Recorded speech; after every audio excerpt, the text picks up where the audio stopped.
At trial, why is it that when we subpoena records into court, they are sent directly to court and not to the attorney who requested them? You want to learn the answer to this?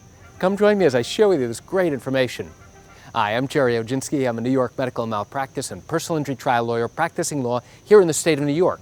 When we go to trial, we will always request records from different doctors that you've been treated by.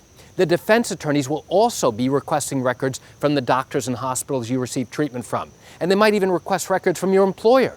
So why is it that now the person who's providing those medical records simply don't send copies of those records directly to the attorney, so that now the attorney can bring them into court and use them at trial? You want to know why?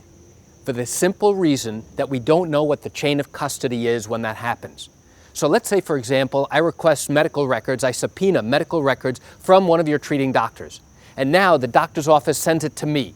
Now I bring them into court, and now at the appropriate time, I'm going to have a doctor on the witness stand. I'm going to try and introduce those photographs into evidence. So the defense attorney says, wait a second, how do we know that those records are accurate and are accurate copies of the records that were provided by the doctor's office? The answer is they don't know. Now, I certainly know it, but the defense doesn't.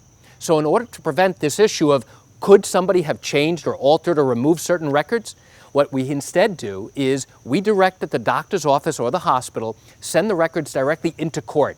And now, as we get ready for trial, right before trial, the judge is going to have the attorneys go down to the subpoenaed record room.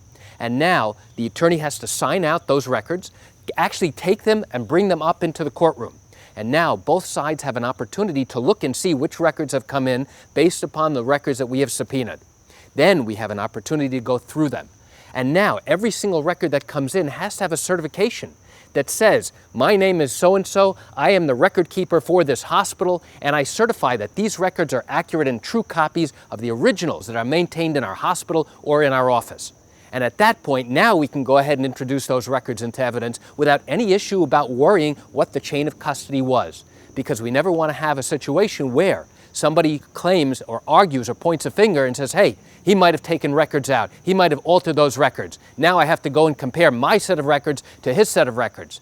This avoids it totally. Instead, we have it really simple. We avoid the middleman. Just send the records to the courthouse, to the subpoenaed record room, and everything will be fine. So why do I share this great information with you? I share it with you just to give you an insight and an understanding into what goes on at the trial process in a car accident case or a medical malpractice case or even a wrongful death matter. You know, I realize you're watching this because you probably have questions or concerns about your own particular matter. Well, if your matter happened here in New York and you do have legal questions, what I encourage you to do is pick up the phone and call me.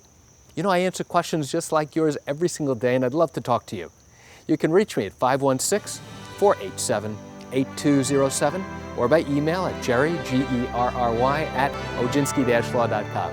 That's it for today's quick video. I'm Gerry Oginski. Have a wonderful day.